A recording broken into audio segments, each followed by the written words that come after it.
going on, everybody? Happy Saturday. I hope you're doing well. First things off, I'm Ken. I'm going to be your host today. We're going to talk about a ton of things about real estate, theme parks, and life in Orlando. We've got a bunch of stories today. But first off, every Saturday that we do this, I like to start off mostly on where you guys are coming from. We curate our content based on where our viewers are coming from, the questions that you have. So drop that down in the comments below. Let me know where you guys coming from today. I hope you're doing well, wherever that might be from. Waiting for this thing to pop through right quick.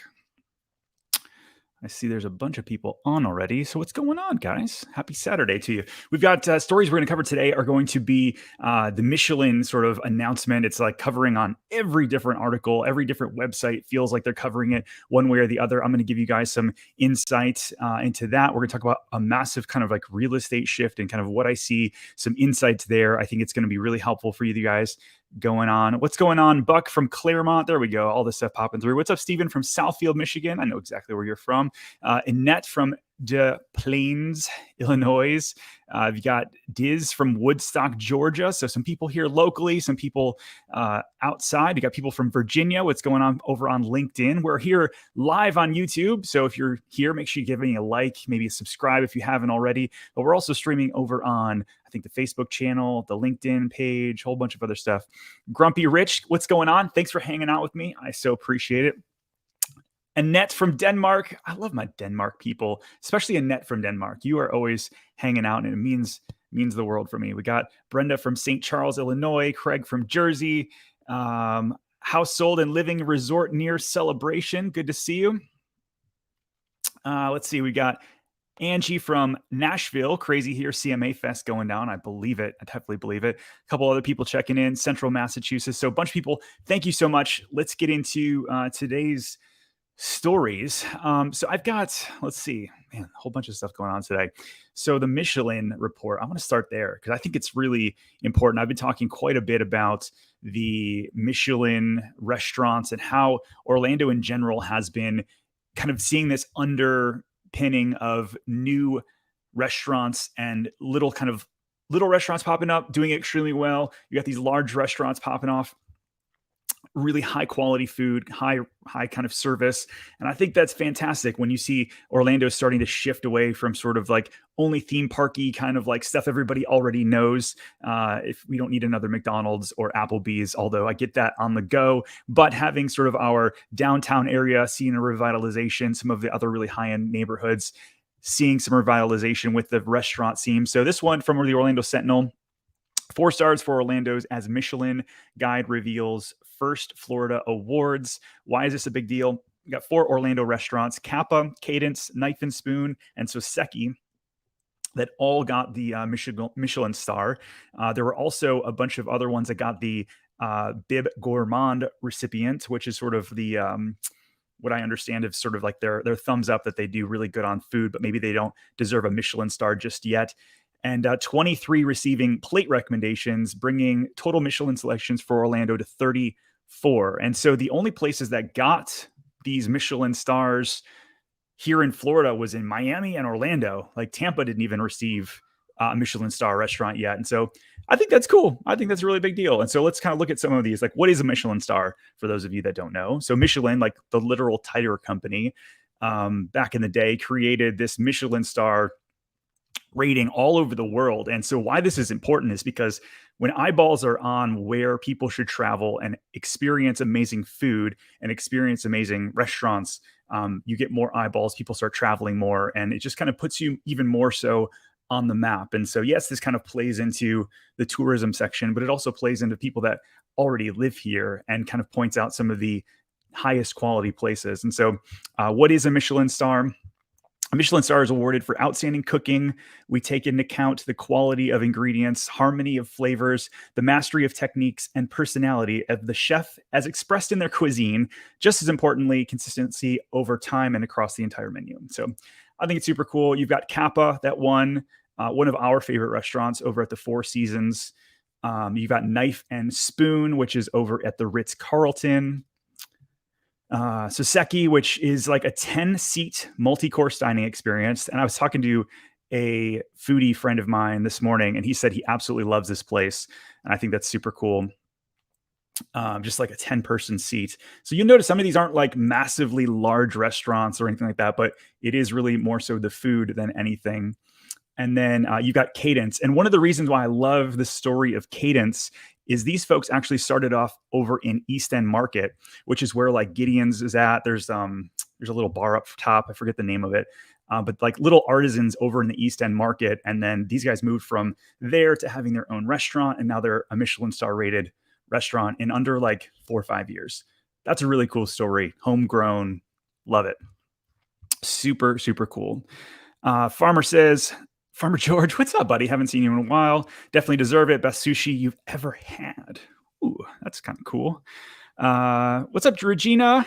Good to see you as always. I so appreciate it. John says, what's up from Scotland? Hey, good to see you. There's a lot more people. You know, it's interesting to see the dollar, the euro dollar, the Canadian loonie, like all of these kind of things, the change. And it seems like a lot of things, although we're seeing massive inflation and our dollar kind of getting beat up here, there's like this equalizer going on between the Canadian dollar, the UK, the euro dollar, and the pound sterling, where they're all kind of getting closer and closer together, which is kind of interesting to see. That said, getting a lot of people from the UK coming back over, and Canada and everywhere. It's cool. Orlando's back open. It feels really good. Good to see you. Good to see you as well. Ben says, I know they're still dealing with issues at Ovation. Is Toll Brothers close to at least completing the model homes?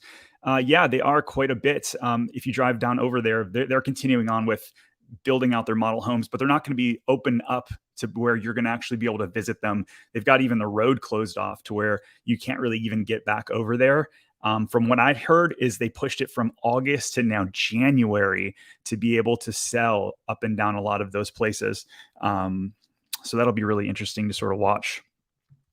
But yeah, make sure you drop your comments below. If you haven't already, this show is about you and real estate and anything really Orlando related. I've got a bunch of things curated for us to talk about today, but you guys get to say what's up. So, Jay asks, what happens to interest rates for buyers who signed contracts 6 months ago? Well, Jay, that's a good question. So if you signed with a builder and they didn't allow you to lock in early, some builders are in the place where they're willing to now help out to save a deal. Like if you locked in, you got pre-approved at a 3% interest rate, and now interest rates are 5.5%, and maybe you can't afford it or you're right on the bubble. Some builders are saying, bye, we'll just take the house back and sell it for $60,000 more than what you were under contract with. Other ones are trying to make things happen. And so it's really builder to builder dependent right now on if they're willing to buy down your rate to keep a deal or not. I do think that there are a lot of builders out there right now offering more incentives than I've seen in a really long time. And so that makes it kind of interesting to see. So let's actually talk about some real estate stuff right now.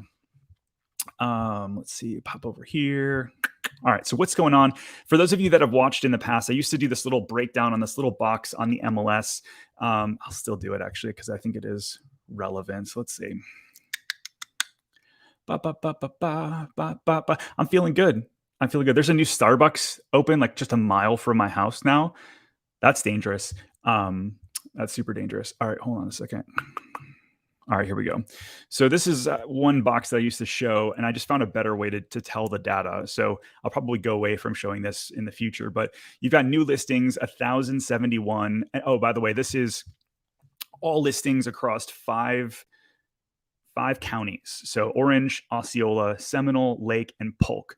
So 5 counties. I took out like mobile homes and manufactured homes and really just focused in on single family condos, townhouses. So that, because that's the majority of houses there. And I don't want it to get skewed by something outside of the normal market. And so you've got 7 days. There's been 1,071 new listings. There's been 526 price decreases. Now, we haven't seen this many new listings in a while, over 1,000. That's a lot of new houses. Although, in the recession, there would have been like 2,000-3,000 sometimes popping off. So not a scary number yet, but the other factors are what kind of the things we want to pay attention to. You have price decreases at 526, pending sales 1121 in that same time frame. So that's good. Like there's still more houses going pending than actually hitting the market, keeping the overall market really just kind of steady. That's what we want to see. If things start going to where there's 2,000 new listings and 500 sales, well, now we're in a really strong buyer's market. So we're in this interesting place because if you're a seller and you price your house right, it's still going to sell with multiple offers and go quickly. If you're a buyer, though, you do have a few more options than normal. Ranger the dog, which every time you comment on one of my videos, it makes me smile because I'm like, the dog photo. But so Starbucks is, right down my house. Foxtail is good. Like my new office is right above a Foxtail. I'll probably be there. So I'll get my coffee all over the place. But Starbucks is just usually my morning routine because it's closer. And they've got good egg white bites. Keeps me like, egg white bites and oatmeal is like my breakfast every morning. Calories are just small. Anyways, I digress.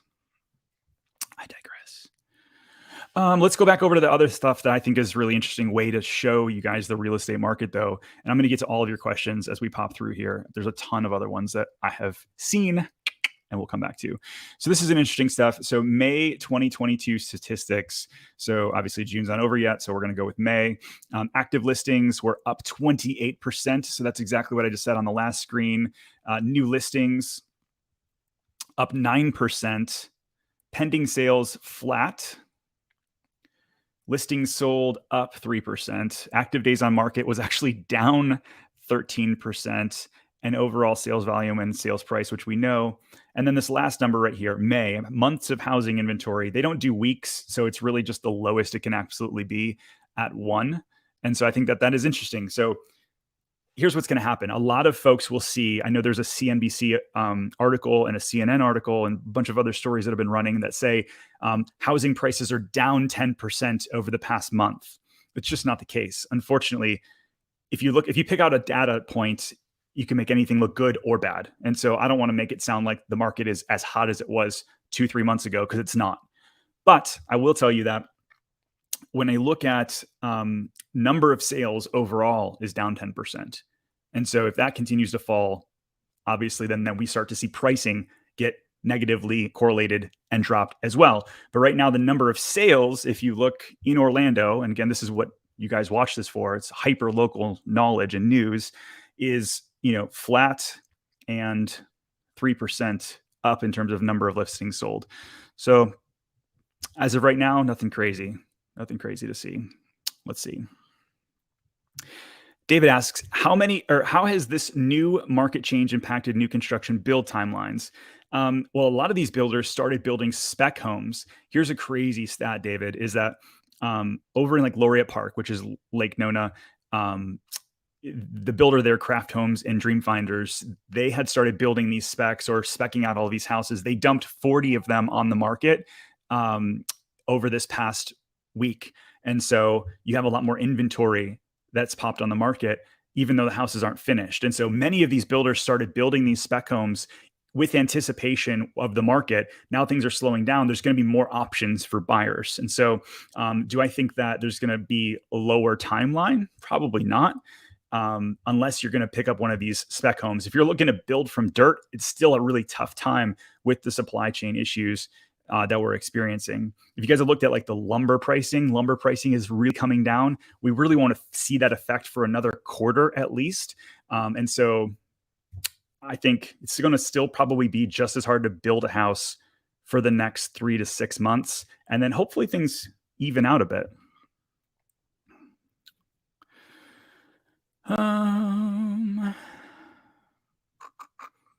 Eugene says, I finally made it to a live stream live from the island of Manhattan. Been listening to you for a while as I decided to escape from New York. You and Kirk Russell, right? I'm reading a new book. It's called The Kings of New York by, I forget the guy's name. I'm super excited about it. I just got through the intro in chapter 1 last night. And it's really cool to kind of see the whole New York skyline change. I love this stuff, like seeing the developments, seeing Orlando kind of become what it is. But New York, there's a lot of people leaving New York for Orlando, that's for sure. Let's see. I want to make sure. Live from Horizon West, what's going on? Any news on the apartment being built on Narcoossee and Jack Brack Road? So Jay, I think what you might be talking about is that there's a new development going in that's going to be more like affordable housing off of Narcoossee. And if that's the case, then I think that those are moving forward fairly quickly. They're going to have little cottage style, like duplexes next to a big apartment, and they're going to be a little bit more affordable. So let's see. Actually, I do want to talk a little bit about that now that you've mentioned the Narcoossee strip. So it's kind of interesting. I look at, sorry, I want to get to the right story. Let's talk a little bit about rentals and apartments and all that kind of stuff. Average rents topped $2,000 for the first time in U.S. history. On every Reddit thread that I've seen in the past year, people have been talking about rents in Orlando being way too high.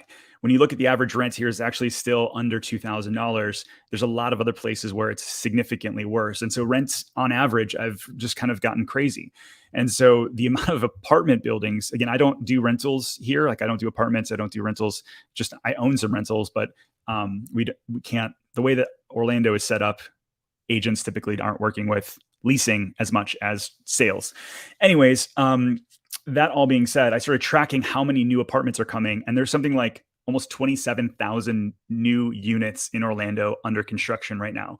And so hopefully that alleviates some of the apartment and rental issues that we see. The more supply that we have, hopefully that brings down and kind of meets the demand that we currently have. But as of right now, it's going up. It's going up. So some of these, I'll show you. Some of these apartments right here. You've got some new ones over in Lake Nona, 627 apartment buildings, which 26,000 square feet of retail space on the main floor got approved. This is a reason why I think it's cool and why I specifically mentioned this one is because it's 18 stories with 221 residential units in this one building. And really, it's the reason this is a big deal. Orlando International Airport is right next door. And so they've been keeping all of the buildings over there like under 10 stories. This is the first one that they've been able to do that's a bit higher than that and kind of give more dense living. Orlando, for what I've been saying for the past 2 years, is if you want affordable anything, you're going to have to drive a lot farther. And this is the same in Texas. It's the same in California. There's the same in many, many areas that are experiencing massive growth. But as the city starts allowing some of these buildings to go higher and higher, hopefully we keep the density there. That all being said, we need to figure out the roads. Yeah. If you guys agree, let me know. Let me know. Let me see here.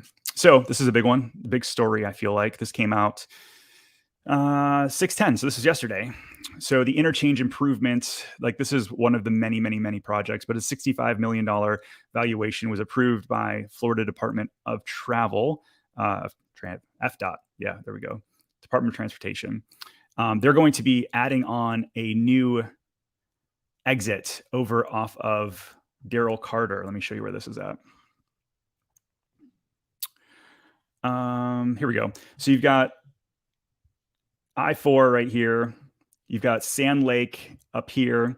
And this is like Restaurant Row. If you guys are new to Orlando and you want some cool spots to eat, there's some really great places over here off of Sand Lake. Down here, though, like this interchange is the absolute worst bane of many people's existence as you're getting off of I-4. And you've got like Icon Park over here. A lot of cool things. You've got Universal is up here. Anyways, there's a new exchange going down here. It's finally moving forward, and they're saying it's going to be done within the next year.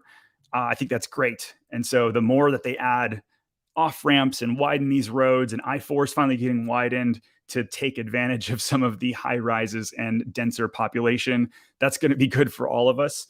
As of right now, it gets a little crazy.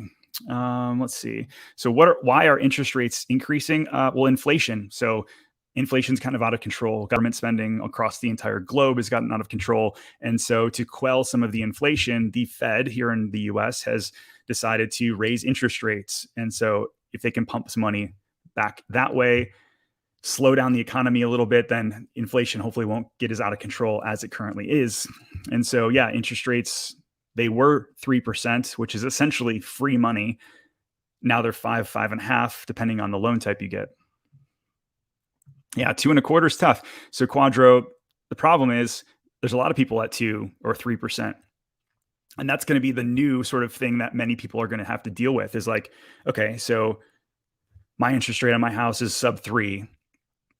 I would love to move up to a bigger house, but not only do I need to pay more, but my interest rate's going to be double.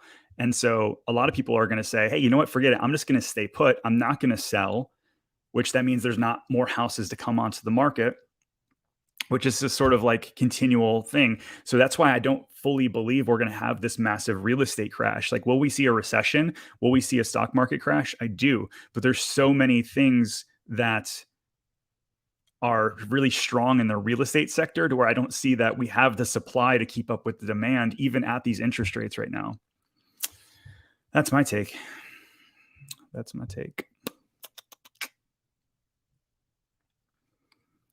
I just had like a ton of things pop through. No relief in sight for rental rates as interest rates go up and buyers go to the sidelines. Rents with continued Chicago area all-time high and going higher. That's true. Yeah, you're seeing it in Chicago. You're seeing it everywhere. It's not an Orlando specific kind of thing. Yeah, Jay, you're absolutely right. Down here in Miami, 2.2 rent went from $1,800 to $2,400 due to influx of New Yorkers. Landlord said, take it or leave it. It's true.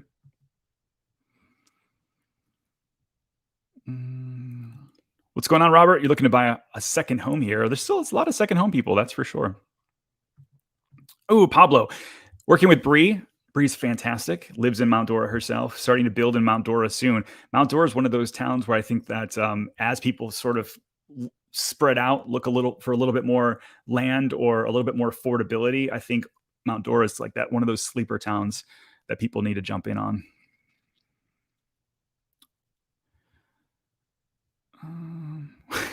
Ned Kelly says, I stayed at the same hotel in Newcastle as Johnny Depp and Jeff Beck and even made it the Daily Mail online. Send me the link. I want to see, man. That's awesome. Oh, my goodness.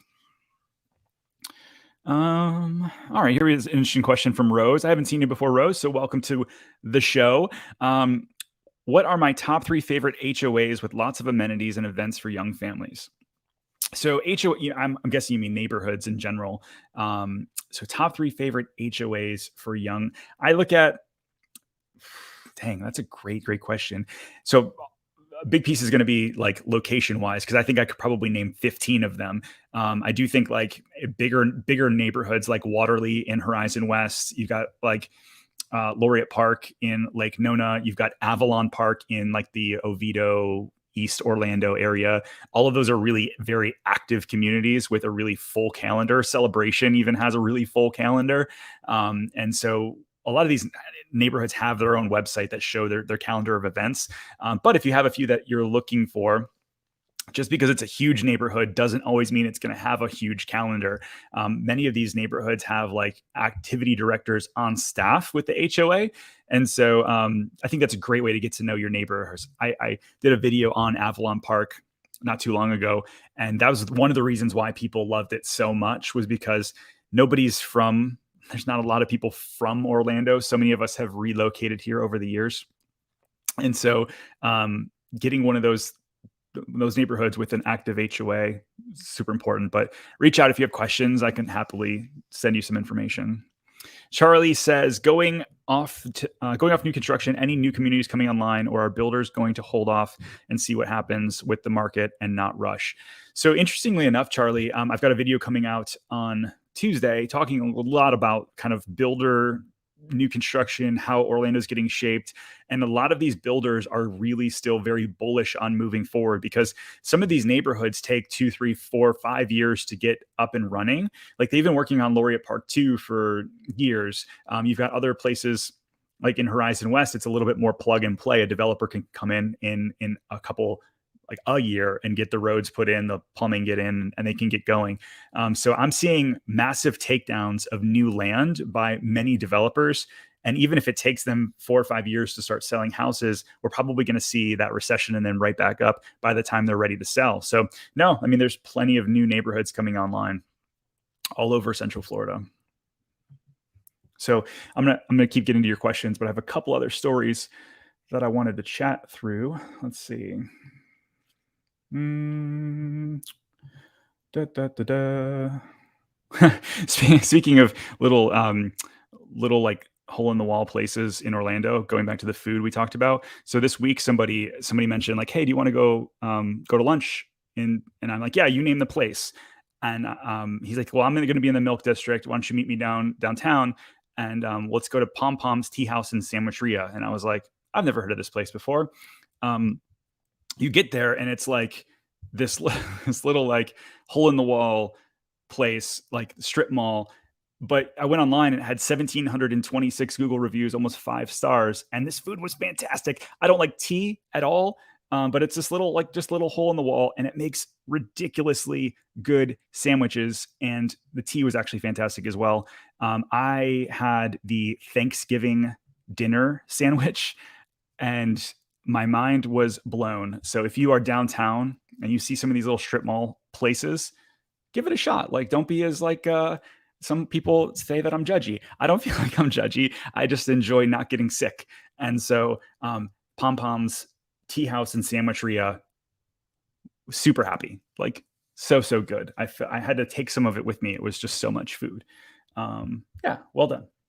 Well done. All right, a whole bunch of other stories, but I want to kind of get back to your questions as well. Carlos says, "I just bought a house over on Narcoossee Road, but north of 192, 5 minutes from Lake Nona. Is that a good location in terms of added value?" Yeah, of course, man. I think, again, I'm a big Lake Nona fan just because I don't believe that there's enough developers that have vision that also can execute. And so the fact that that's a developer that has vision, massive vision, that also has executed, I'm just a fan. But in terms of value, it's very expensive. And so going to where you just did, down Narcoossee a little bit, I think is brilliant. You're 5 minutes from the action, and eventually now there's many people can't afford that area, and so they're spreading out. Here's some really good data for you guys I think is important if you are looking to buy or sell in Orlando. So you look at like monthly sales by price range, and this is just single families. I've also got the condos here as well. But you look at like where the price brackets are, where the majority of buyers are looking in closing on houses. You've got kind of the 250 price range all the way up to we'll call it the 600, maybe 700 range. It's a big, that middle band is most popular. And then surprisingly, you've got this sort of no man's land between 7 and a million. And then over a million, it's actually growing. Like the number of sales over $1 million in Orlando is growing and growing and growing. That said, if you can find that popular band, the most popular between 4 and 500, do that, invest in those areas, because that's where the majority of buyers are looking. And can you do that in Horizon West, Lake Nona, downtown Orlando, and some of the like little pocket areas? That's getting harder and harder. Probably not. And so spreading out a little bit farther, like you did, it's smart. All right, Eugene, what's happening with Winter Haven? There's so much construction happening, and the price is going up and some going down. Any new developments happening there? So Eugene, Winter Haven is seeing some massive, massive growth, and because it's a little bit farther out there, just for those of you who don't know, pull up a little map. So if you go down the screen just froze on this side. If you could still hear me, drop a comment and say like, "Yep, everything sounds good." Winter Haven is, here we go, pulling it up. Boom, boom, boom. Winter Haven is a little bit farther south down I-4. And so to get there, everything is just a little bit tougher. You've got sort of the core of Orlando up here. All right, you guys are saying, yeah, you guys are saying good. Okay, cool. Thank you. To get there, you have to get, almost down to Lakeland, right? So from Orlando to Lakeland, that's about 50 minutes. And you've got Winter Haven, Haines City, everything down here. So developers, because the land is so cheap, they're going hard after new developments. But those are also the first places. Like if you go, if this is the core of where everybody wants to live and you're out here, well, the first place a pullback happens is out here, because there's the less demand all the way out here. So Winter Haven, you're starting to see builders offer the most amount of incentives, the most amount of closing costs, all of those kind of things, because they're the ones that went a little bit farther out. Oh, wait a minute, I got to come back in, right? And so as buyers have more options closer to where all the action's happening, places like Winter Haven are going to feel that sting first. I think eventually as Tampa and Orlando kind of connect into Lakeland, areas like Winter Haven and Haines City and Davenport are going to continue to be wildly successful. But it's probably going to take a good 5 years, maybe 5-10 years before they have the infrastructure there to support where the demand currently is.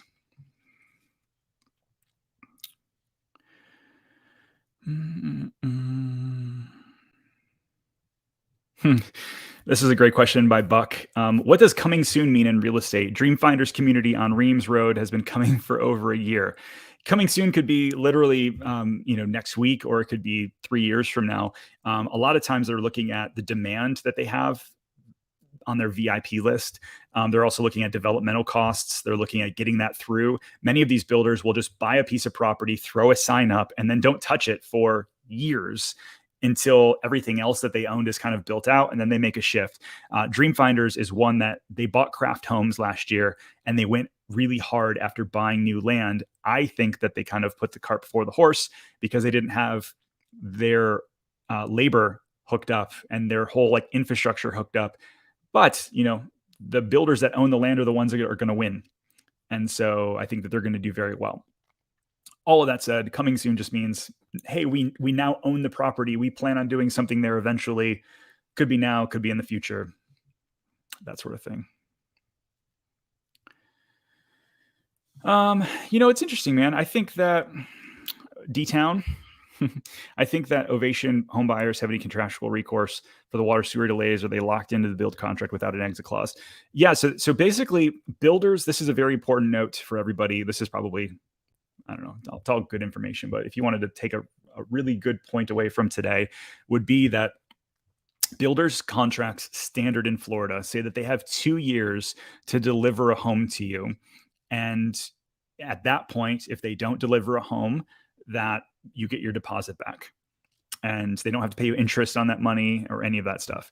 And so, because they probably will still be able to deliver all of those houses within 2 years, there's really no recourse for the buyer. That being said, most builders don't want to have a bad reputation online and people start bashing them. So if you push them hard enough, could you get your money back? For sure. They'll probably sell it for more than what they sold it to you for anyways. And so they're happy to do it. But yeah, that's the deal. What's up, Brandon, my man? I appreciate you big time, man. Where'd you go? Where just popped through? Thank you. Brandon, I appreciate you, man. Big time as always. Quackenbush. Hey, Ken, watch all your videos. I'm moving from New York to Florida in 2023. Am I crazy, or is Kissimmee seeing a resurgence? You are not crazy. Kissimmee in general is seeing a resurgence. So many places from downtown to some of the older neighborhoods that have now people see as value, they're jumping in on quite a bit. And so you're seeing a lot of people invest in some of those older areas. Builders have also looked at it as, hey, listen, it's not farther away. When I talk about Haines City, right? Haines City it's a poke, it's far out there. Whereas Kissimmee is close enough. Now, driving becomes the issue, right? If you work from home, geez, amazing opportunity. If you have to commute over to the parks or downtown or some of these other places, Kissimmee's tough. It can be tough depending on what part. So I would just do that drive time a couple times just to feel what traffic's like at different times of day. That being said, I think Kissimmee's, it's one of the fastest growing places in the country. I did a whole video on it. U-Haul said that there were more U-Haul trucks getting dropped off in Kissimmee on a one-way trip than anywhere else in the country in 2021. So hopefully that helps.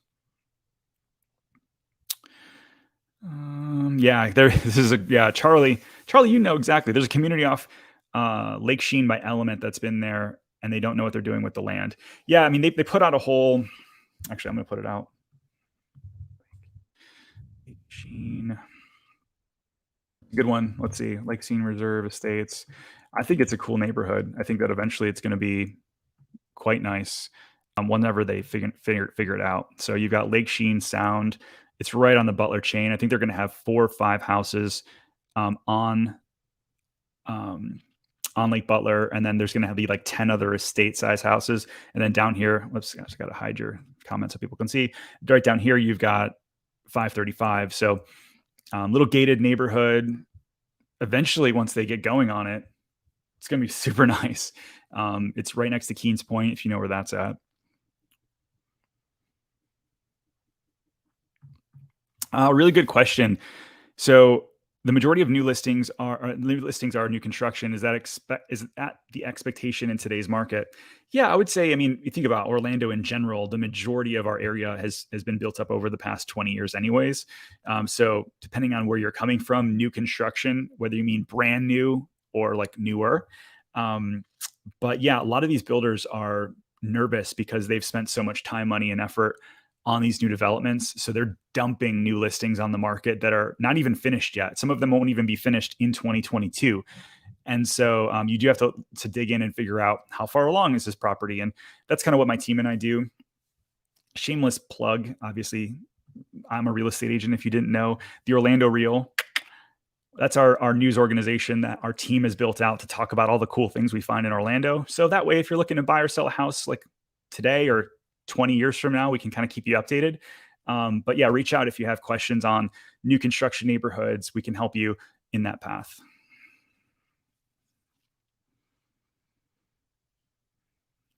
Matthew, I'm getting really, he says, if I was going to put 50% down on a rental and wanted to buy in a location that I would appreciate over time, where would that be? I guess your price point matters a ton when you ask that question, but I'm looking a lot downtown right now, like downtown Orlando, like Delaney Park, um, like the Soto area. That whole area is still kind of affordable. You can get stuff in the 400s. And I think that the majority of like all of these new, like you've got a lot of development going in downtown Orlando. And it's also equidistant to everything. So I think that you're going to have a lot of great rental opportunity in the future. You can buy these like single story block homes that are really easy to renovate if you need to, 12, 1,300 square feet. They rent out like that. And so I like that area. So if you're looking for a rental in that price range, that 350 to 600, there's a lot of really cool downtown neighborhoods that I'm really loving.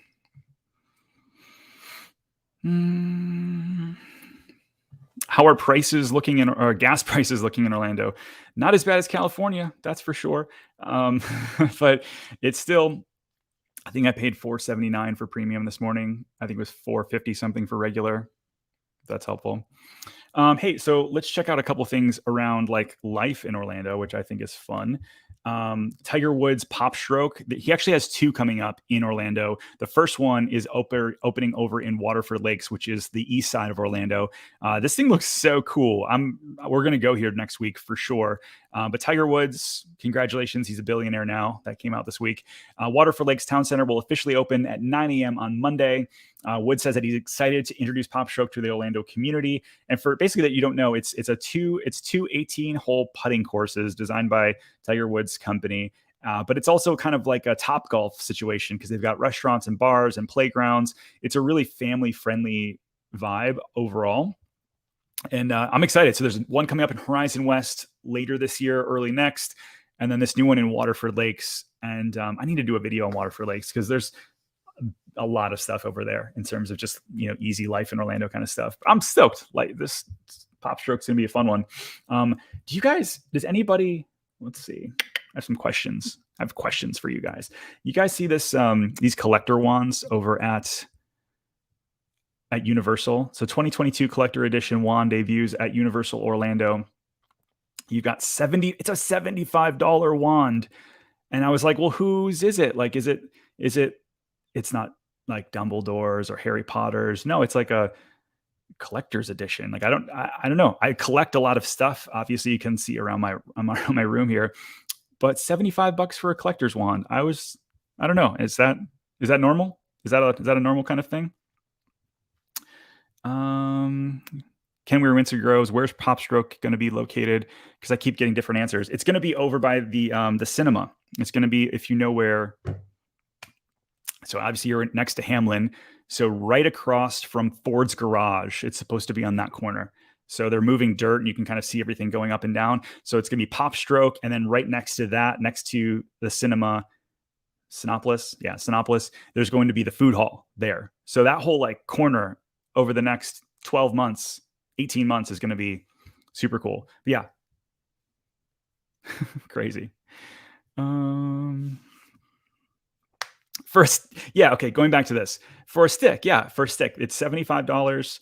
It's more than that, it's not, it's like, a good friend of mine is a speaker, and he worked at Universal, and he talks about how, like, you go from like a wooden stick to a wand, and like everything that goes into that for the kids that invest in that experience. And so that's what you're paying for, right? But I just don't understand the collector's part. I'm curious. I'm seriously want to know. I've got a bunch of HP collector's wands. Now I'm selling them on eBay. I bet you're cashing in, man, for sure. Farmer George says it's rumored the Saudis offered to join the Live Tour. I believe it. I heard it was it was 9 figures. So wild. Wild, wild, wild. Oh, here we go. Another one by Quackenbush. Thanks for investing in the live today. I appreciate it, man. What do I think about Claremont and the giant sports development that they're doing? Is Claremont worth the hype? I've got a story for you today, my friend. So, out of the Orlando Business Journal, specifically has to do with this. So like Avent Health just took down for $8 million what they're doing. So you've got the Olympus project, and that's the sports and entertainment kind of thing that you were just talking about. Right off of Schofield, how it's running into 27. Yeah, I think it is worth the hype. I think that as the whole area gets built out, let's see, view a larger map for you guys. As this whole area gets built out and this road gets extended over, you got Horizon West kind of right here, and all of this area right next to Lake Louisa State Park. As all of this gets built out, I think that becomes like one of the it spots for Orlando. I mean, it could probably take 15 years to get to what it really needs to be, 20 years to get fully built out. But I think over the next 5, it's going to be really impressive, in a place that you'd probably want to hang out. So Avent Health, in that story, they bought for $8 million some land to put their massive hospital there. And then it's going to be the sports and entertainment, and then also wellness center. So there's all of these kind of like different holistic life stuff going on in that area. So South Claremont, I think, is amazing. I think that for the prices, even today, it's going to do well for people. So definitely check it out.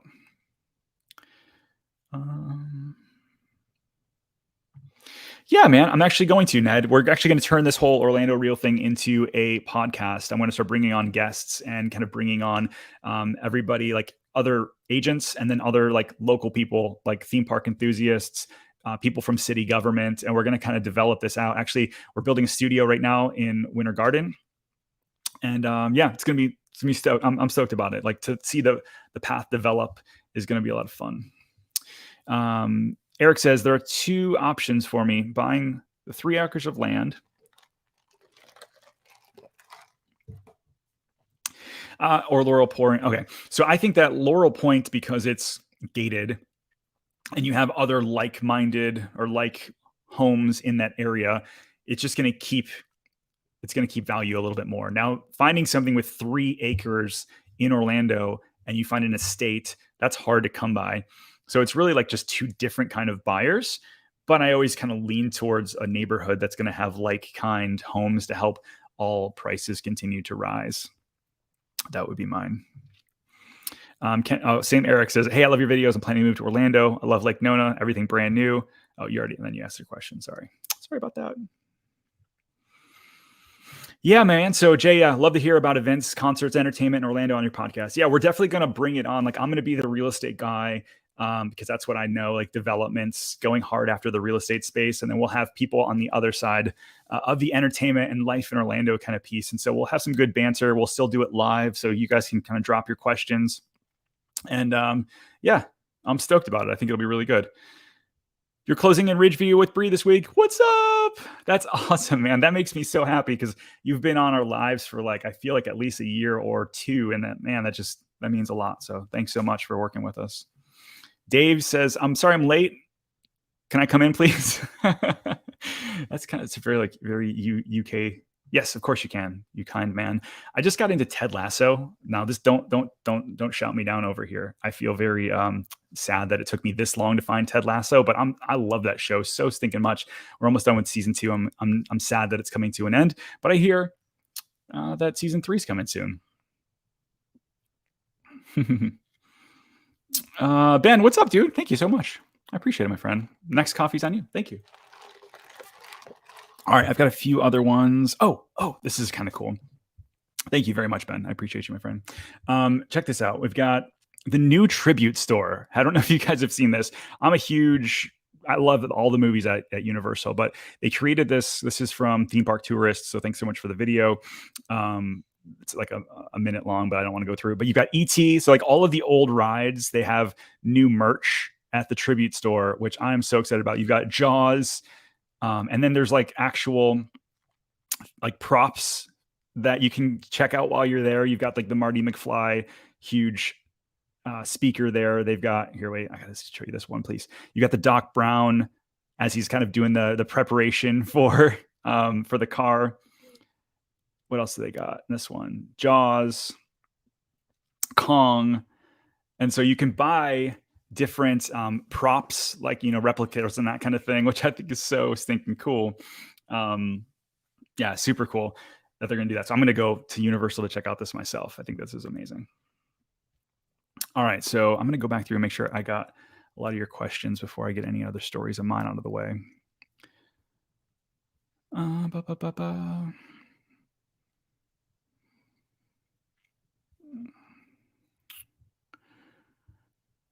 Man, I missed a ton of stuff.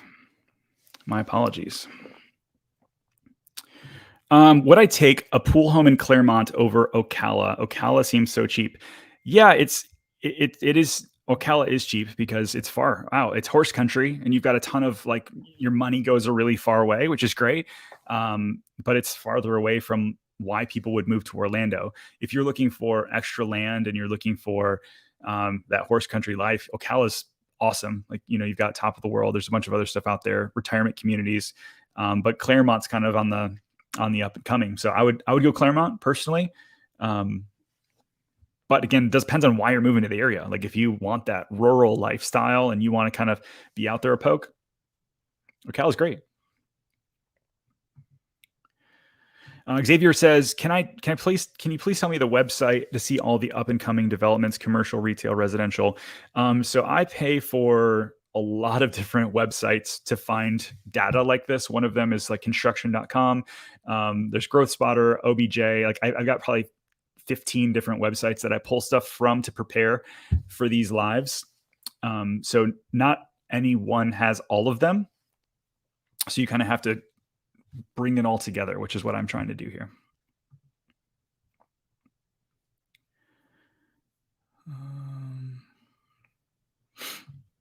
I'm selling my house in California. I need to be in contract before I can start building in Mount Dora. Will the new market with the new market, will the prices on new construction keep going up?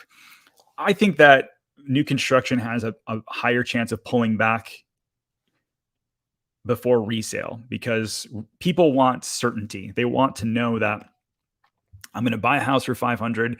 I know what the interest rate is. I'm closing in 30 days. And so resale is going to probably continue to go up as new construction kind of levels off. And that's a good thing because new construction was getting kind of just absolutely crazy. Builders were like, hey, I know last week it was 350, but this week it's 425. And you're like, okay, so I think you have a bigger opportunity with the resale space. If you want more certainty, if you want new construction and like you're sold on the new construction idea, totally fine. There's still opportunity there, but hopefully that gives you a little bit of clarity. Maybe collector means limited edition. I guess that would make it an investment. Lady Jane, you're probably right. I think, there's I got a lot of things that I've purchased because I love them, not because they're a good investment, because there's some things that you purchase in this kind of world that do really well as investments and other ones that lose their value overnight. I guess just like NFTs and stuff, right?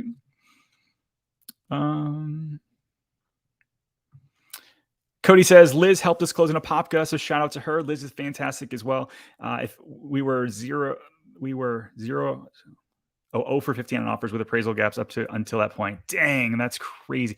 15 offers, my friend. That's wild. The amount of new construction going on in Apopka is also wild. I think that beyond Claremont and Horizon West, Apopka is like third or fourth for new development. The builders there have just realized that it's not that far away now. But there's the building and the growth has kind of hit that town quite hard. So hopefully you'll do very well there. Eugene says, what's a good area for single in Orlando? Close, good hangouts, affordable enough with an eye for the future. It depends on what the single guy likes to do or the single gal likes to do. If you're into theme parks, right? Then like Horizon West, I think is great because of the proximity. But there's a lot of like the downtown areas, like the little pockets that I talked about earlier that I'm investing in, like Thornton Park, Delaney Park, all of those little areas. I think that there's a lot of cool little nightlife things popping up, new restaurants, and the downtown communities are really doing very well on creating community. College Park, all of those areas. So it just depends on what you're into. I would start there, and then I could work backwards for you to give you some advice.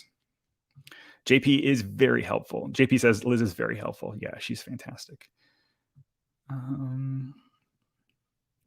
think I'm going to wrap up here in just a couple minutes, unless you guys have any other questions. I appreciate you guys hanging out with me on a Saturday. It's beautiful. It's been raining all week. We're into that summer up and down where you've got the storms and then gorgeous days right after it. Shut the front door. 2018 collector's wand just sold for $750. There's gold in your pop culture stuff. That while I'm going to check out the tribute store, I might be buying a wand. That's for sure. Matthew says that you're always giving me shade on my video, but you're always watching. So welcome to the channel. Stop pushing Horizon West. It's one of the fastest growing communities in the country for a reason. Proximity to everything and sort of affordability. There's a reason why so many people are here. Now, Claremont's going to be the next place. And the beautiful thing about Claremont is that you've got lakes and protection of state parks and stuff like that. So it'll actually be, I think, better than Horizon West eventually.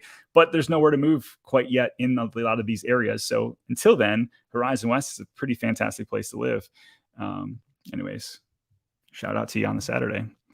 Quick hello. What's up, David? Another David. Any news on your Foxtail sponsorship? Not yet, but my new office is literally above one of their places. And so I'm going to be hitting them up all the time. Like, what up?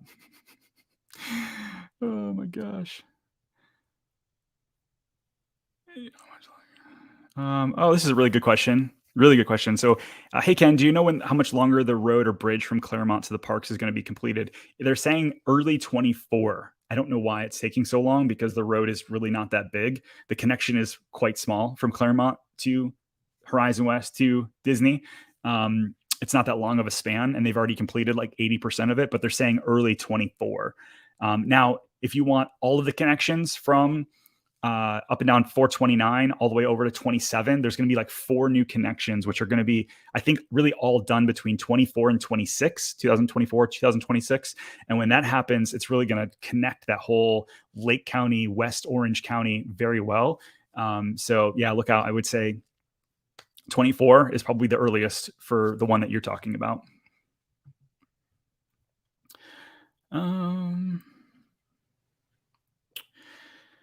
We are Wade. So any news on the entertainment industry and growth for Orlando, music, film, and fashion? I'll tell you what, I mean, the city of Orlando is doing a really big push for all of these pieces right now. They're giving incentives.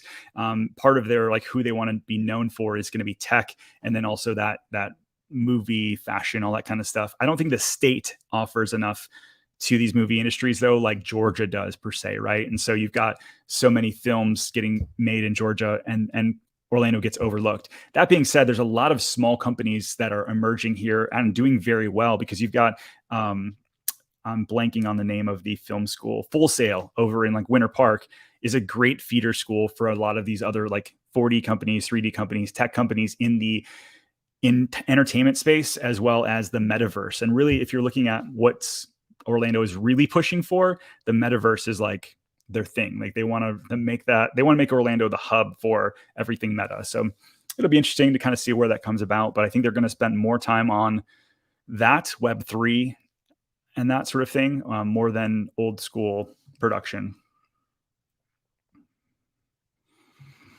What's your professional opinion on values and homes that are being in Summerdale Park and the toll road extension going to be built next to those homes in Lake Nona? I think once they finally get them going, I mean, that Summerdale neighborhood sold out like this, and yet took forever to get finalized. And so that's kind of it's rough. I mean, that's Dreamfinders and Craft over there. And like I said earlier in the show, they bought so much land and released so many of these neighborhoods, but didn't have the supply chain and labor to keep up.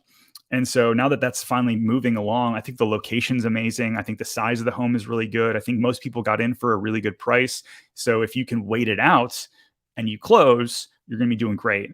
That toll road extension is needed. That it's hard to get to that whole Narcoossee, Boggy Creek area, anyways, into Kissimmee, into St. Cloud.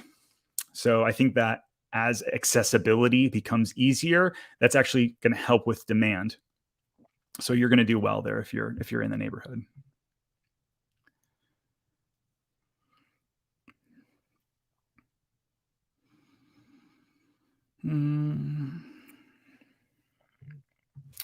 Let's see. So Patty says, did you know any other new communities to invest in short-term rental? I bought a condo in Story Lake, but the price for the homes are increasing too much. Yeah, I mean, that's the demand is there, and there's now we have international demand on top of domestic demand, and I'm seeing people still really. I mean, I had listed a place in Champions Gate, and we got multiple offers, two of them sight unseen, in like the 800-900 range, and so pricing is still continuing to go up in a lot of these short-term rental markets. We're still seeing a really strong demand for overnight rentals and people in the area that are coming to stay, and so where would I look if I were you? Up and down that 27 strip in like the West Kissimmee area, I think is probably going to be your best bet. The reason being is because you want to be as close as possible to the parks. If you're looking to like long hold a short-term rental, you want it to be as close as to the parks as possible, because that's going to be your bread and butter. There's some neighborhoods in like Haines City that allow you to do short-term rental, but it's just a little too far away. I get nervous about rental rates as if and when the market shifts or recessionary spending causes less people to do short-term rentals. So if I were you, I would do that like West Kissimmee, the Windsor at West Side Strip. That whole area is really good. We have a couple short-term rental specialists on my team. If you want to reach out, we're happy to help.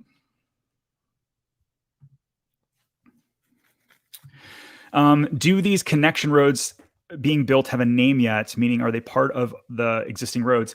They are. So I don't know if it's Seidel. Let's see. Let me see real quick. It's not Seidel. Sinclair is one of them, Elizabeth. Yeah, Sinclair is one of them. A lot of them are extenders. So if you go up and down Avalon and you look at kind of some of the roads that sort of dead end into nothing, those are the ones that are going to be extended on. But Sinclair already goes, it just turns into dirt right now, which is where, there's like a strawberry and blueberry farm over there. I'm blanking on it right now. But anyways, right off of Sinclair Road, that whole dirt section is going to be paved. Actually, if you drive down there right now, you can see there's just massive bulldozers coming down and cutting out the roads because they're going to put in a 4-lane highway right away from 27 all the way over to Avalon. That's currently actively getting built. So beyond that, I think there's a few other ones that are not actually.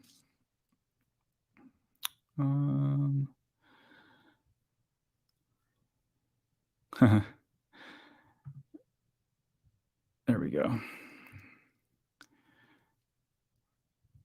There we go. Cool. Just joking, Matthew. Let's see. Wait, I missed something. Although we're going to put Matthew in a timeout because I'm kind of just tired of him knocking some of the people that are watching. Let's see.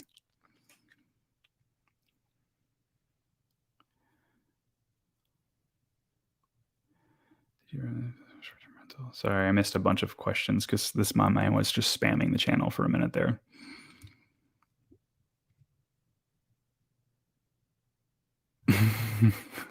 Timeout. Classic. Well done. Thank you.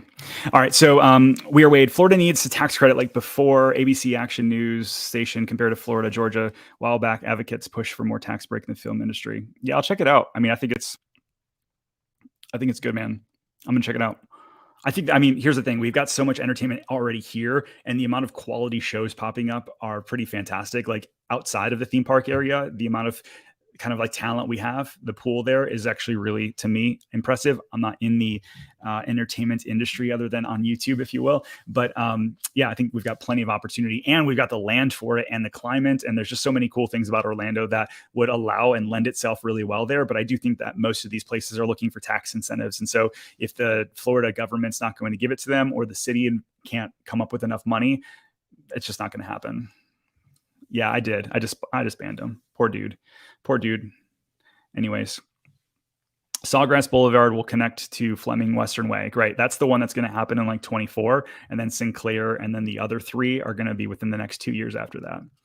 I like Hunters Creek a lot because the back roads get fast places. That's actually very true. Summer, I think you're absolutely right. Hunters Creek doesn't get enough love. I feel like that, especially the connection between like Celebration, Lake Nona, if you work in the parks or you work downtown, Hunters Creek has a lot of options, and it's still relatively affordable, although a lot of the neighborhoods there are a bit older. You've got stuff that's in that 20 to 25 year range. So if you're going to buy there and you're in the 300-400s, just know that you're going to have to typically renovate, do the AC, the roof, all of those kind of things. But many of them are, just quiet little neighborhoods, and you're tucked back away from the craziness that is Orlando sometimes. So, all right. So I think I'm going to wrap up for the day. Again, a couple hundred of you hanging out on a Saturday means the world to me. Drop comments below. If you haven't subscribed already, make sure you subscribe. If you made it this far into the video, you obviously want to subscribe, so hit the thing. And if you're looking to buy or sell a house anywhere in Central Florida today or 10 years in the future, my team and I, we'd love to be your real estate resource of choice. So make sure you reach out at info@pozekgroup.com. And we'll see you guys on the next video. Be well. Bye-bye.